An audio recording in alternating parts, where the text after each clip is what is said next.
Erev Tov, bonsoir. Je suis ravi d'être parmi vous, ravi de pouvoir être là à Delémont.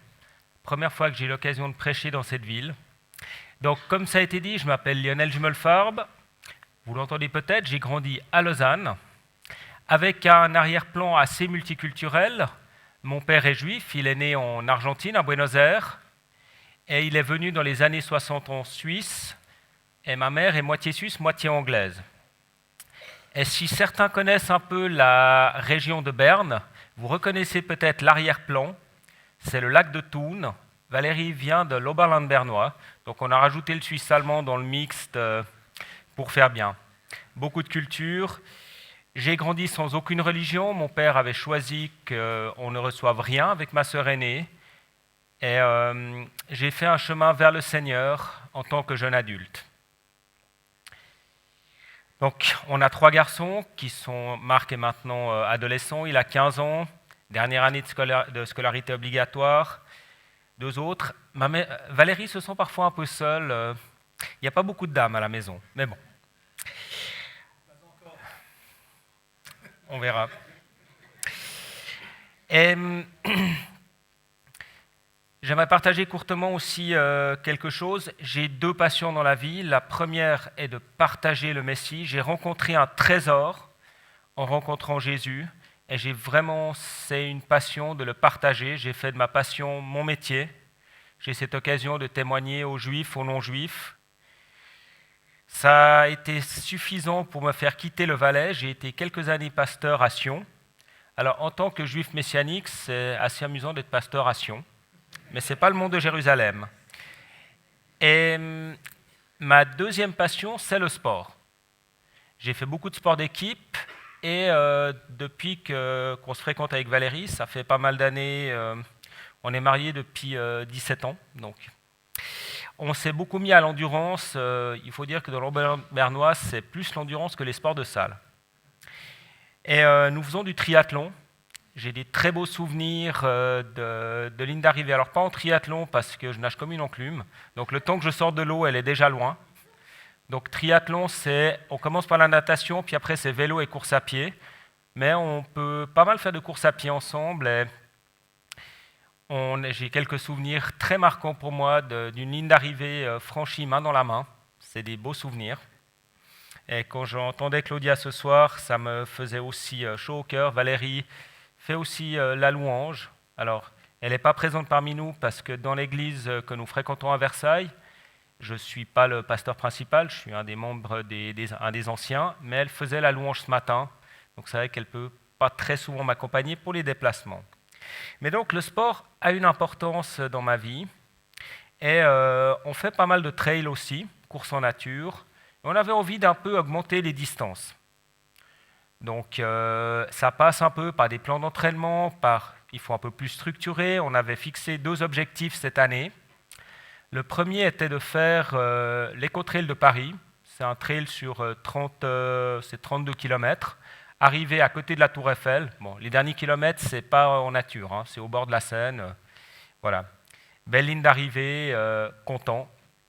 Objectif suivant, on voulait refaire un triathlon, ce qu'on appelle en distance olympique. C'est la distance intermédiaire, ça faisait plusieurs années que je n'en avais pas fait, pas assez de temps. Donc, j'avais pris un plan d'entraînement structuré. Et le triathlon était mi-juin. Début juin, on fait un entraînement avec Valérie, ce qu'on appelle du run-on bike. Un court, l'autre est sur le vélo et les changements sont volants. Le but est que le vélo ne s'arrête pas. En remontant sur le vélo, un pied était au bon endroit, l'autre pied était malheureusement devant la pédale, qui a tapé dans mon tendon, rupture complète. Bon. Je pense que j'ai jamais arrêté de faire du sport plus que quelques jours. Et une rupture complète du tendon d'Achille, j'avais 2 cm entre les 2 bouts de tendon. Donc autant vous dire que c'était opération et j'ai passé 2 mois avec des béquilles. J'étais là, d'accord. C'est quelque chose qui a été assez difficile. Je ne vais pas vous le cacher, je n'avais pas le sourire chouette, je vais pouvoir prendre 2 mois de repos. Non. 2 mois en béquille, voilà. Mais même si Dieu a utilisé parfois le sport, on a pu prier pour quelqu'un qui en faisait de la course à pied, on a pu prier pour elle, elle avait en fait, Dieu nous avait montré, on prenait un temps d'écoute pour voir s'il avait quelque chose pour nous, on rejoignait un entraînement du club de tri. Donc Dieu a béni ces choses. Mais là, j'ai dû me mettre devant lui pour lui dire, ok, Seigneur, là, visiblement, tu as quelque chose à me dire, parce que c'est stupide. Bon, quand on est maladroit, évitez le run on bike. Je suis gaucher, j'ai deux mains droites, donc voilà. Mais pour moi, c'était clair que, alors, Dieu ne l'a pas provoqué, qu'on soit bien d'accord, mais s'il a laissé arriver, c'est que probablement il avait quelque chose à me dire. Et donc, je me suis mis à son écoute et je me suis rendu compte que ce qu'il me disait, et je dirais, c'est pas le global est valable pour d'autres, mais c'est pas appliqué stricto sensu. Il faut plus s'entraîner avec des plans d'entraînement. Mais ce qu'il me montrait, le sport, c'est des temps qui sont bénis, c'est bien. Continuez avec Valérie, mais cette idée, on allonge les distances, on commence à faire des plans d'entraînement. Il m'a dit, là, c'est stop, c'est trop. C'est en train de prendre une place qui n'est pas bonne pour toi. Je pense que sans cet accident, je ne suis pas sûr que je l'aurais accepté. Là, de toute façon, j'étais 2 mois HS et la rééducation n'est pas finie. J'ai pu recommencer à courir il y a 3 semaines et mon tendon sera un peu complètement rétabli, pas avant le début de l'année prochaine. Ça prend du temps, il faut être patient. Ce n'est pas ma grande force non plus. Mais je crois que parfois Dieu laisse arriver certaines choses parce qu'on a besoin de comprendre. Et c'était juste un court témoignage aussi qui vous montre un peu qui je suis. Parfois, il faut se poser devant Dieu et lui dire, ok, non pas pourquoi, parce que ça, je crois, il répond assez rarement, mais pourquoi? Qu'est-ce que tu voulais me faire comprendre? Parfois, il faut s'arrêter et lui demander, ok, qu'est-ce que je dois comprendre? Et ça vaut la peine. Je pense que ça approfondit nettement ma relation avec lui. Ça a recadré différentes choses. J'ai fait aussi d'autres travaux sur moi, mais ça vaut la peine. Et ça, j'aimerais vous encourager. Il y a des circonstances qui sont désagréables. Je parlerai un peu de ce qui se passe en Israël, et ça nous touche. Mais parfois, Dieu utilise ces choses pour en sortir quelque chose de magnifique. En tout cas, pour ma vie, j'ai aucun regret d'avoir eu cet accident parce que ça m'a amené plus loin dans ma relation avec lui. Et si j'ai compris les plans d'entraînement, on va laisser de côté. Je continuerai à aller en forêt avec Valérie et à passer des bons moments avec elle comme ça.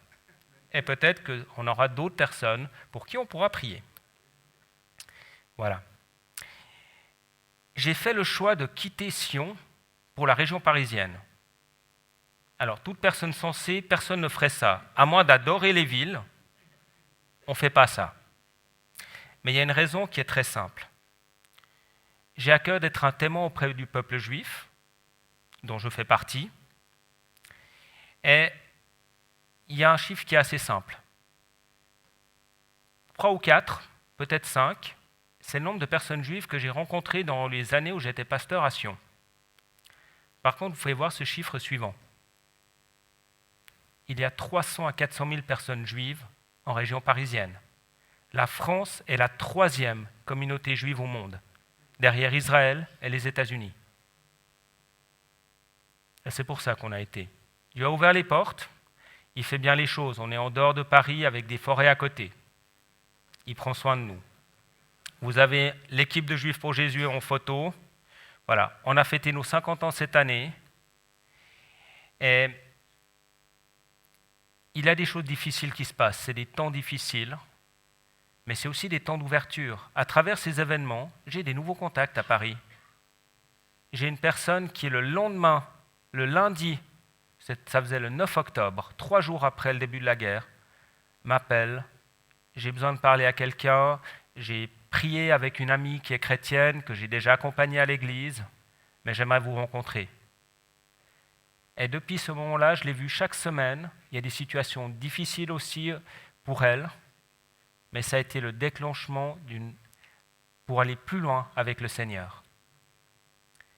Alors, parfois, j'aime bien que les films parlent mieux. Donc, vous allez avoir une présentation de Juifs pour Jésus, une vision un peu plus large que de notre équipe francophone.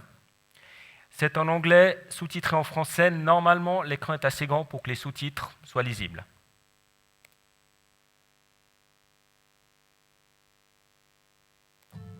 Jesus seemed like he could be the Messiah, but I'm Jewish. The person said to me, "Have you ever heard of Jews for Jesus?" As a Jewish person, when I started to follow Jesus, people would question if you're still Jewish, if you believe in Jesus. What I wish someone had told me when I first came to faith in Jesus is that I could have a thriving Jewish identity and a thriving faith in Jesus together and not have to choose between the two. The reality is, all of the first believers in Jesus were Jewish. They saw him as the promise of the Messiah. I want to invite you to join Jews for Jesus as we relentlessly pursue God's plan for the salvation of the Jewish people. Most Jewish people in the world have never heard the gospel, and together we get to change that. You make it possible for me as a missionary to engage with not yet believing Jewish people and to tell them that God loves them. And in a sense, it's not really us doing it, it's him doing it. We're just the ones who are carrying the message. Go and tell. That's what Jews for Jesus is best known for. It's that proclamation of the gospel out on the streets, meeting one-to-one. Come and see. And that is where we invite Jewish people to come into an environment, a community, a small group, a Bible study, and they can see the dynamic of a vibrant community of Jewish believers in Jesus. Love and serve. There's so many needs. And so we go out there lovingly feeding people even as Jesus fed and met needs. And it opens people up to the gospel. Through your support, we can show Jewish people how beautiful God is, how beautiful Jesus is, and how beautiful the gospel is. Every week around the world, Jews for Jesus welcomes new Jewish brothers and sisters into the family of Messiah. I'm so thankful for people like you who love the Jewish people and want them to see who Jesus is. If your heart's desire and prayer to God for Israel is that they might be saved, you're going to find yourself loving the same things that God loves. You're going to enter into his passion for his people. Jesus is the fulfillment of everything that we've been waiting for, all that the Jewish prophets have talked about, all that God has spoken to us. Every Jewish person deserves to hear the truth about Jesus. We found the one Moses wrote about in the law and about whom the prophets also wrote. Come and see.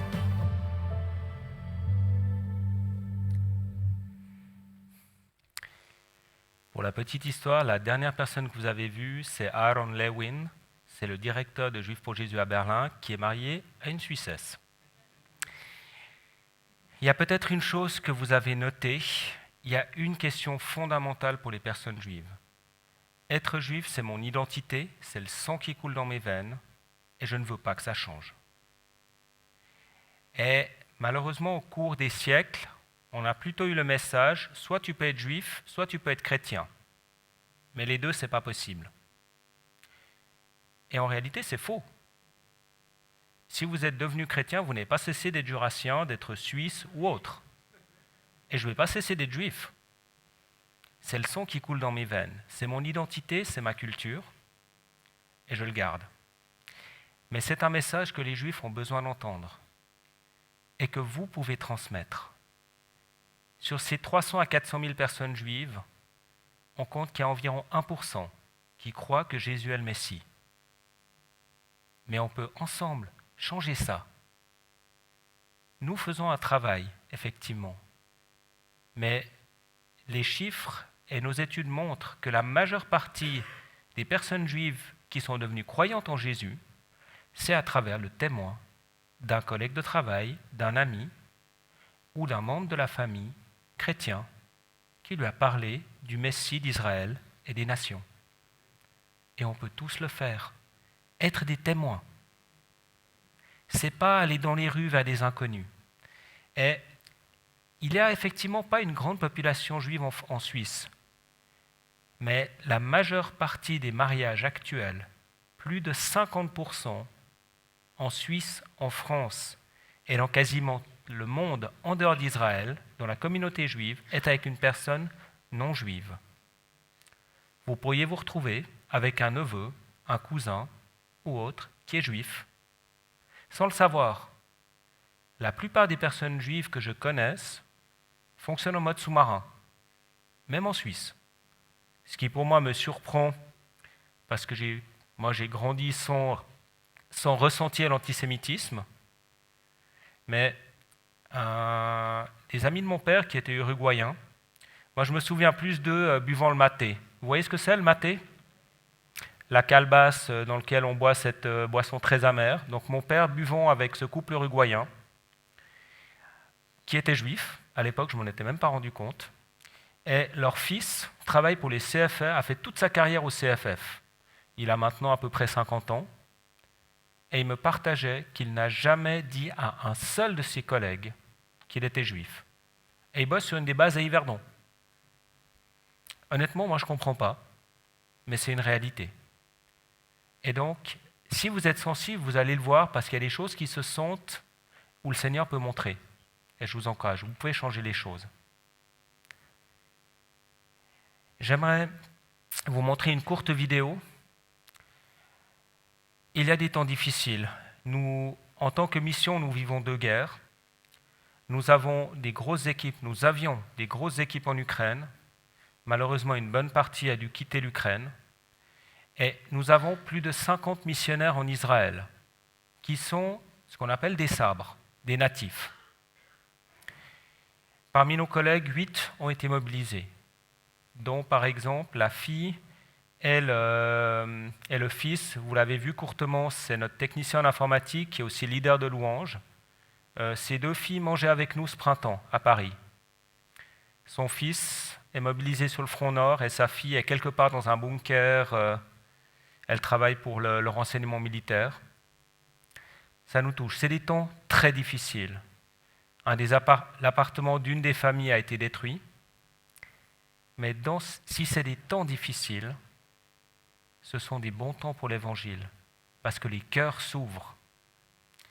Et je vais montrer, c'est une courte vidéo, c'est 3 minutes.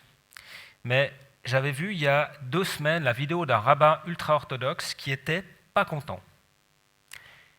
Parce qu'il disait « Ah, les Juifs pour Jésus, ils sont une 5e colonne dans Tsahal, ils essayent d'infiltrer l'armée. » Et il faisait une vidéo pour dire tout le mal qu'il pensait de nous. Je ferai juste remarquer, les ultra-orthodoxes ne font pas le service militaire, mais les Juifs messianiques, oui. Donc, et quand on est au front, en première ligne, on parle de ce qui a vraiment de l'importance.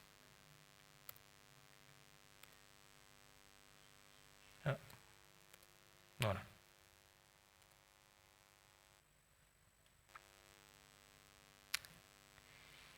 Josué a passé une dizaine de jours en Israël et j'aurais dû être ce soir avec vous avec notre nouvelle missionnaire en Suisse, Gaëlle Pecoraro, qui habite à Marin, à côté de Neuchâtel.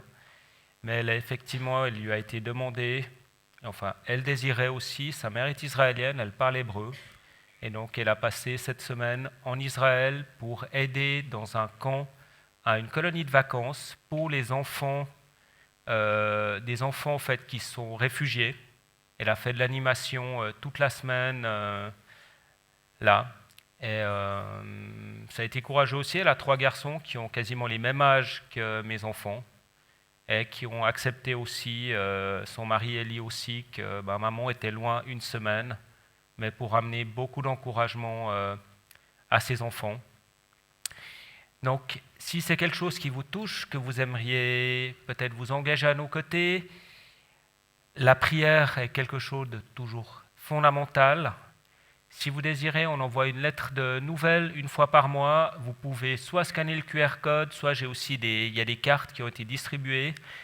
Remplissez-les s'il vous plaît en majuscules. Valérie, qui les rentre dans le système, a parfois beaucoup de peine à les lire. Donc elle vous en sera reconnaissant. Et si vous avez besoin de plus d'informations, n'hésitez pas, il y a un stand derrière avec quelques livres, des exemples de lettres de nouvelles, et je me tiendrai à votre disposition après le culte, je ne partirai pas en courant.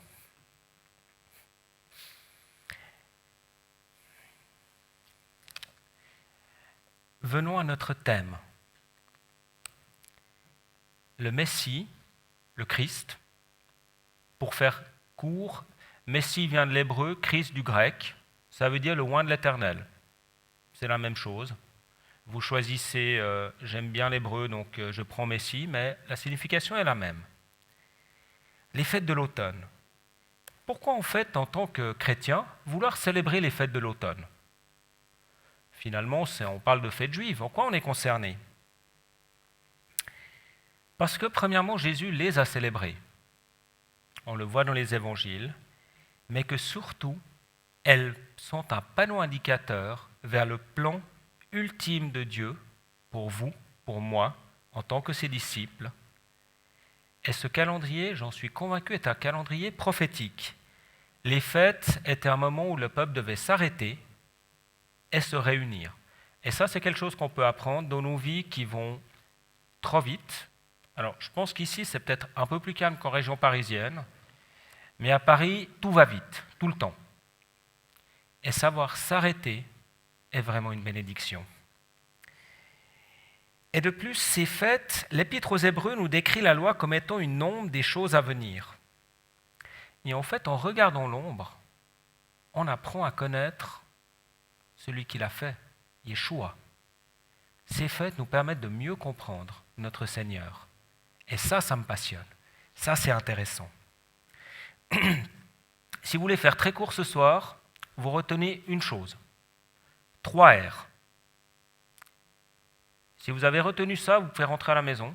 Bon, vous pouvez rester quand même pour avoir la suite ou l'explication. Ces 3 fêtes représentent le plan de Dieu. La première, Rosh Hashanah, représente la repentance. L'appel à la repentance. La deuxième, Kippour, représente la rédemption. Yeshua, qui paye le prix pour nos péchés, pour nous racheter, et pour éliminer tout ce qu'il y a comme obstacle entre Dieu et moi. Et le troisième R, la fête de Sukkot, la fête des cabanes, c'est la réjouissance. Quand on s'est tourné vers le Seigneur, qu'à travers sa vie parfaite, sa mort et sa résurrection, on est réconcilié avec l'Éternel, on peut se réjouir. Et ça, c'est quelque chose qui est important. Si c'est des pas que vous n'avez pas encore fait, n'hésitez pas à aller parler avec David ou avec un des autres responsables.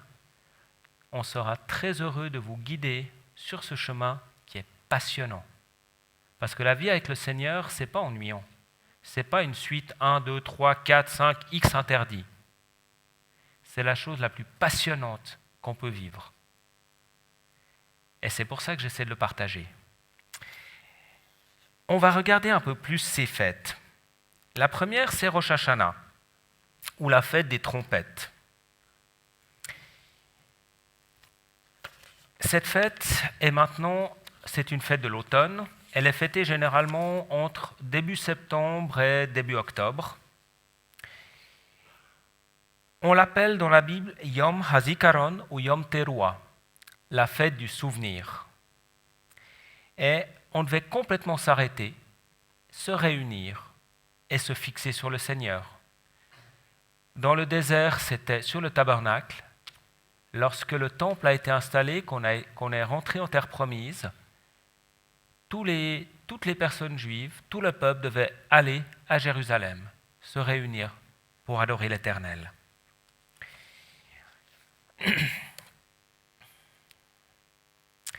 Et donc, il y a 4 observances traditionnelles que l'on fait dans cette nouvelle année.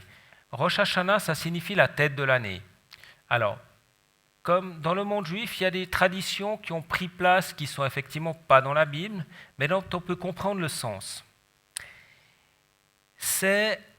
On mange des choses sucrées, etc., et on souhaite que cette année à venir soit douce. Il y a aussi une chose intéressante, on se souhaite que notre nom soit inscrit dans le livre de vie. Ça doit vous dire quelque chose. La tradition juive dit que Dieu, à Rosh Hashanah, ouvre 3 livres. le livre de vie, où vraiment les saints, les tzaddiks sont inscrits. Un livre où c'est vraiment les gens très méchants, pour eux, il n'y a plus rien à faire. Et un au milieu où sont un peu les gens, on va dire, normaux. Et les prières, etc., je reviendrai un peu dessus. On espère que notre livre soit inscrit notre nom soit inscrit dans le livre de vie. Mais ils n'ont pas compris une chose, c'est qu'à travers le Mashiach, le Messie, c'est pas « je souhaite que ton nom soit inscrit dans le livre de vie », c'est « si tu es disciple de Jésus, ton nom est inscrit dans le livre de vie ». Et ça, c'est magnifique. Ensuite, j'ai oublié quelque chose dans ton bureau. Dans ma valise noire, en haut, j'ai des habits, j'ai un chauffard dedans. Tu veux bien me l'amener ? Mes excuses, j'ai oublié une chose. Et je reviendrai là-dessus après en pratique. On sonne le chauffard. Vous entendez souvent parler de trompettes dans la Bible. Alors, quelquefois, c'est des trompettes un peu comme on pense, ou des trompettes métalliques grises, mais généralement, c'est ces cornes de bélier. Et ça, sonner le chauffard, c'est important. Vous savez quand est-ce que pour la première fois le chauffard a été entendu ? C'est au mont Sinaï, lorsque nous avons reçu la loi. Le texte nous dit qu'on entendait des coups de tonnerre, des trompettes, etc. Et ce n'était pas les trompettes, c'était pas Louis Armstrong. C'était ces cornes de bélier. Et on le sonne à Rosh Hashanah pour se rassembler, se préparer. J'espère pouvoir faire un exemple, j'espère qu'il va le trouver. Et ensuite, la troisième coutume intéressante et importante, c'est la lecture de l'Akedah. Genèse 22, le sacrifice d'Isaac. On appelle Akedah en hébreu. Et c'est un épisode qui est intéressant.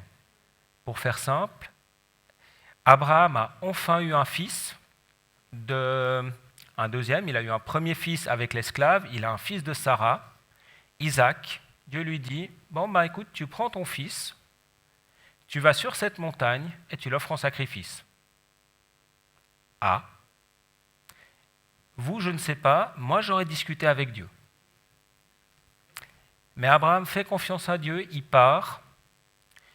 Isaac lui demande, mais il y a le bois, il y a tout ce qu'il faut pour le sacrifice, mais il est où le bélier ? Dieu pourvoira. Isaac dit, d'accord, il continue. Abraham arrive sur le lieu. Il voit, ok, c'est le lieu. Il construit l'autel avec les pierres. Il lit Isaac dessus. Il lève le couteau. Et Dieu l'arrête, lui dit, maintenant je sais que ta fidélité va au-delà de tout. Laisse. Et il voit juste à côté un bélier qui est accroché par les cornes dans les buissons. Et c'est ce bélier qui sera sacrifié à la place d'Isaac. Et donc, ces cornes aussi nous rappellent le bélier qui a été sacrifié à la place d'Isaac. C'est une magnifique image de Dieu le Père, donnant son Fils unique et bien-aimé, Jésus le Messie, pour être sacrifié pour nous tous. Jésus aussi, c'est pas grave. Écoute, c'est pas grave. Si vous êtes ça, je sonnerai le chauffard après le culte. D'accord ? Ce sera une bonne manière de lancer la semaine. Cette image d'Isaac, c'est vraiment une image du Dieu le Père qui donne son Fils unique et bien-aimé, Jésus le Messie, pour sacrifier pour nous tous. Sauf que là, le couteau ne s'est pas arrêté. Il a donné sa vie pour nous. La dernière observance traditionnelle, c'est la préparation pour le jour des expiations, le Yom Kippour.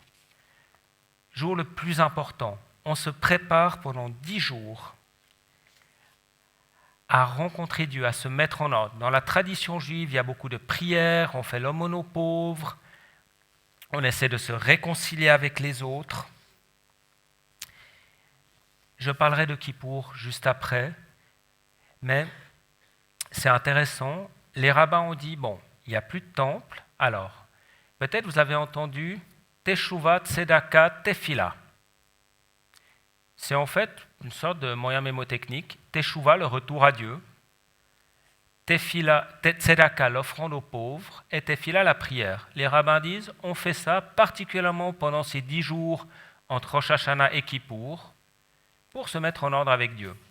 Mais comme on va le voir, ça pose un certain problème, parce que l'enseignement de la Bible nous enseigne que s'il n'y a pas de sang, il n'y a pas de pardon pour les péchés. Je reviendrai juste après. Rosh Hashanah anticipe aussi le retour du Messie, qui est l'accomplissement de l'Éternel, le lion de la tribu de Juda, Jésus, le Messie. La deuxième fête, c'est le jour le plus important, le plus saint, Kippour. Ce qui est intéressant à noter, c'est que cette racine signifie couvrir. C'était l'occasion pour le Seigneur de couvrir tous les péchés d'Israël. Les couvrir, pas les effacer. Et c'est pour ça qu'année après année, du sang était versé. Mais ce qui est intéressant, ce que nous dit l'Épître aux Hébreux, dans Hébreux 4, est assez important. Bon, toute la Bible est importante, mais c'est des passages qui sont pour moi très parlants.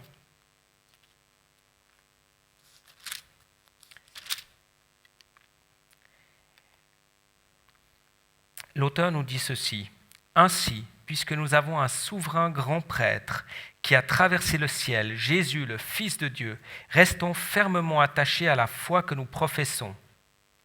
En effet, nous n'avons pas un grand prêtre incapable de compatir à nos faiblesses. Au contraire, il a été tenté en tout point comme nous, mais sans commettre de péché. Approchons-nous donc avec une assurance du trône de la grâce afin d'obtenir compassion et de trouver grâce pour être secourus au moment opportun. En effet, tout grand prêtre parmi les hommes, je vais continuer plus loin, personne ne peut s'attribuer l'honneur de cette charge de grand prêtre, à moins d'être appelé par Dieu, comme l'a été Aaron. Christ non plus ne s'est pas attribué la gloire de devenir un grand prêtre. Il la tient de celui qui lui a dit « Tu es mon fils, je t'ai engendré aujourd'hui. » Et ailleurs il dit « Tu es prêtre pour toujours, à la manière de Melchisédek. » À Kippour, il y avait tout un cérémoniel, vous pouvez lire en détail ça dans Lévitique 16, pour que le grand prêtre puisse aller. C'était la seule fois de l'année où il allait dans le Saint des Saints, là où était la présence même de Dieu. Il y avait tout un cérémoniel de sacrifice pour qu'il y aille. Et Jésus est grand prêtre pour toujours. Les grands prêtres mouraient et devaient être remplacés. Chaque année, il y avait des sacrifices. Le texte nous dit Jésus est grand prêtre pour toujours. Melchisédek, je n'y viendrai pas de ce soir, c'est un prêtre de l'Éternel, personnage intrigant de la Genèse, auquel Abraham a offert la dîme, dont on ne connaît ni les parents, ni la date de la mort. Il est grand prêtre. Et c'est probablement une annonce de Yeshua, qui est le grand prêtre qui a fait le sacrifice ultime, pas avec le sang d'un agneau ou d'un animal, avec le sang du Dieu éternel qui a été versé pour que nous soyons réconciliés avec lui. Hébreux au chapitre 9, verset 22 dit ceci: « Or, d'après la loi, tout est purifié avec du sang, et s'il n'y a pas de sang versé, il n'y a pas de pardon. » Il venait dans ce lieu saint. Mais les rabbins nous disent, il n'y a plus de temple, il n'y a plus de sacrifice possible, ok, on prie, etc. Mais est-ce que réellement, ça nous permet d'être réconciliés avec l'Éternel? Non. Nous avons besoin d'un substitut, c'est-à-dire quelque chose qui meurt à notre place, ou quelqu'un, mais qui soit sans péché devant Dieu. Vous savez, il y a 2000 ans, il y avait un homme qu'on appelait Yohanan. Je crois que vous le connaissez mieux sous le nom de Jean-Baptiste. Et un jour, lorsqu'il baptisait des gens dans le Jourdain, il a vu un homme s'approcher, Jésus, et il a dit « Voici l'agneau qui ôte le péché du monde. » Et alors, on peut savoir, ce n'est pas par le sacrifice de milliers d'agneaux, année après année, mais nous pouvons être réconciliés, avoir la rédemption, être complètement lavés de toute faute devant Dieu à travers le sacrifice d'un seul agneau, l'agneau de Dieu, Jésus, le Messie. Et une chose qui est pour moi très touchante, quand on compare la première alliance de notre peuple et la nouvelle alliance qui est pour toutes les nations. Un homme, une fois par année, pouvait venir dans la présence même de Dieu. Mais quand Jésus est mort à la croix, le grand rideau, il y avait un rideau épais qui séparait le lieu saint du lieu très saint, où seul le grand prêtre venait une fois par année. Pour la petite histoire, on lui mettait une corde autour de la... Enfin, c'est des légendes qui le disent, mais on lui mettait une corde autour de la cheville pour que s'il s'était mal préparé et qu'il était tué sur le coup, on pouvait le sortir et ne pas devoir rentrer pour aller le chercher. Mais dans la Nouvelle Alliance, tous les disciples de Yeshua ont accès à chaque instant à la présence de Dieu. Parce qu'il a brisé ce rideau, il est rentré dans le lieu très saint, le tabernacle céleste, et il nous donne accès à chaque instant à la présence de Dieu. Est-ce que vous vous rendez compte du privilège que vous avez en tant que disciple de Jésus? Ça, c'est moi des choses qui m'émeuvent. Je suis quelqu'un qui est très relationnel. J'aime être en contact avec les gens et savoir qu'à chaque instant, je peux me présenter devant le roi de l'univers. C'est des privilèges qui me touchent profondément. On en est où dans notre plan? On a eu le premier, c'était quoi? Le premier, vous vous souvenez? Rosh Hashanah, qui est un rassemblement, première. Le deuxième hier qu'on vient de voir, c'était Yom Kippour, qui est la rédemption. Et on va aller se réjouir. Et je ne sais pas vous, mais moi j'aime bien me réjouir, faire la fête. L'Éternel dit à Moïse, le 15e jour du 7e mois, quand vous récolterez les produits du pays, vous célébrerez donc une fête en l'honneur de l'Éternel pendant 7 jours. Alors, c'est pas on va se faire une petite fête tranquille, on se réjouit pendant 7 jours. Ça, c'est important, on peut se réjouir. Dieu aime qu'on se réjouisse. Si on vous a présenté une fois un Dieu qui est très ennuyant, qui est austère, etc., je peux vous dire une chose, c'est pas le bon. Alors Dieu, oui, met un cadre pour qu'on puisse bien vivre. Mais Dieu est un Dieu qui aime faire la fête, qui aime se réjouir avec ses enfants. Et toutes bonnes choses viennent de lui. La bonne nourriture, la belle musique, ça vient de l'Éternel, qui nous offre ça pour qu'on puisse se réjouir. Et un peu plus loin, il est dit, vous célébrez cette fête le 7e mois. Vous habiterez pendant 7 jours sous des tentes, et tous les Israélites de naissance habiteront sous des tentes, afin que vos descendants sachent que j'ai fait habiter les Israélites sous des tentes, après les avoir fait sortir d'Égypte. Se réjouir et se rappeler ce que Dieu a fait. Et pour cela, Dieu a utilisé 2 choses. Il a utilisé la souka. C'est là que vient la fête. La souka, ça ressemble à ça. C'est une sorte de construction. Il doit y avoir 3 murs et on doit pouvoir voir les étoiles à travers le toit. Et la tradition dit on doit y habiter pendant les 7 jours. Alors, en dehors d'Israël, les rabbins, ou même en Israël, les rabbins disent si la météo ne convient pas, on peut quand même rentrer à l'intérieur. Parce que si vous faites en septembre 7 jours sous la pluie, ça risque de ne pas être très, très sympa. Mais donc, on peut avoir différents types de soukas, dont certaines avec par exemple une parabole qui dépasse. Je ne suis pas tout à fait sûr que ce soit le but. Mais on doit se souvenir. Pourquoi? Enseignez à vos enfants. Alors, je ne suis pas en train de vous dire qu'il vous faut chaque année faire des soukas. Pourquoi pas? ça servait à nous rappeler que c'est le Seigneur qui nous a sortis d'Égypte, que ce que nous avons, on le doit à Dieu. Et moi, j'aimerais vous encourager à trouver au sein de votre famille comment vous pouvez vous souvenir de ce que Dieu a fait pour vous. Est-ce que c'est noté dans un carnet?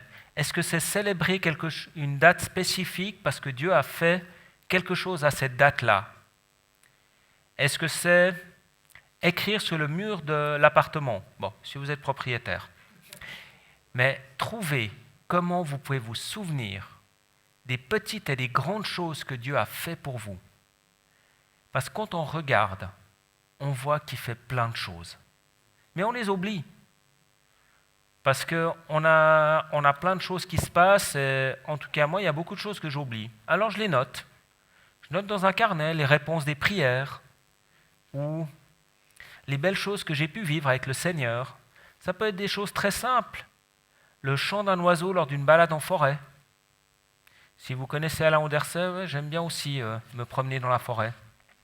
On a mis en pratique, les forêts de Versailles sont sympathiques. Rappelons-nous. Et on oublie facilement. Vous connaissez l'histoire de l'Exode.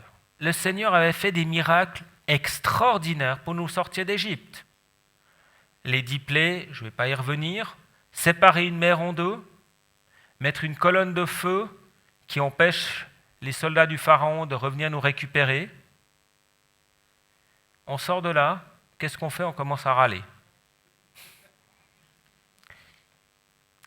Et suffisamment pour que, après une courte traversée, quelques mois, on arrive en face de la terre promise.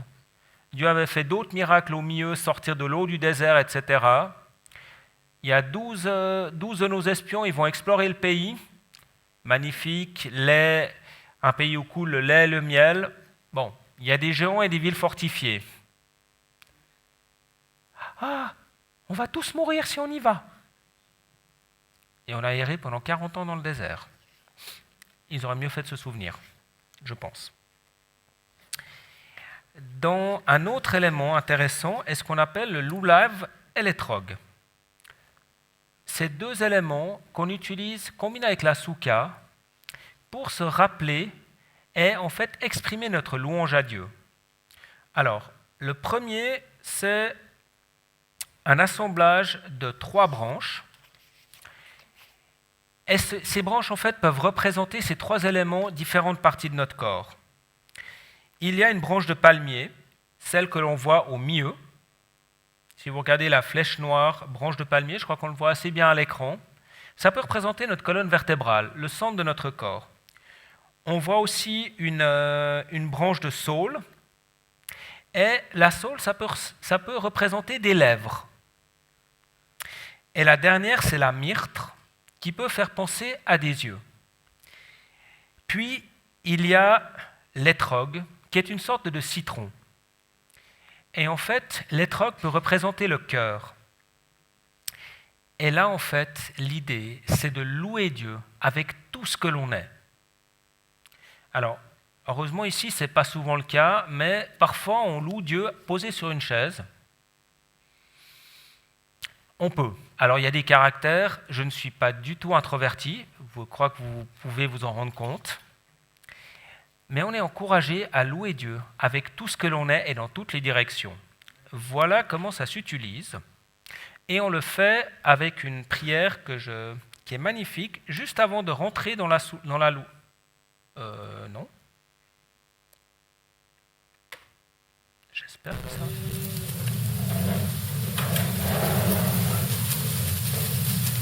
On secoue le lulav et l'étrog dans les 4 directions pour montrer que Dieu est partout et qu'on le loue avec tout ce que l'on est et dans toutes les directions. Ça se fait aussi de manière collective. Pardon. Mais on le fait